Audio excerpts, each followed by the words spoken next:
अजित पवार यांच्या अपघाती निधनानंतर सामनाच्या रोखठोकमधून अजित पवार यांच्यावर लेख लिहिण्यात आलाय। अजित पवार कधीही राष्ट्रीय स्वयंसेवक संघाच्या मुख्यालयामध्ये न गेल्याचा उल्लेख यामध्ये आवर्जून करण्यात आलाय। या लेखामधले प्रमुख मुद्दे कोणते आहेत आपण पाहूयात। दादा गेले पुढे काय असा मथळा आहे। अजित पवार यांचं राजकारण हे स्वतंत्र वाण्याचं होतं। शिंद्यांप्रमाणे ते संघाच्या मुख्यालयामध्ये हजेरी द्यायला गेले नाहीत। अजित पवार महाराष्ट्राचे 6 वेळा उपमुख्यमंत्री झाले।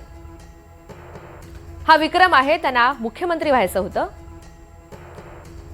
पवारांनी मनात आणलं असतं तर दादाही मुख्यमंत्री होऊ शकले असते।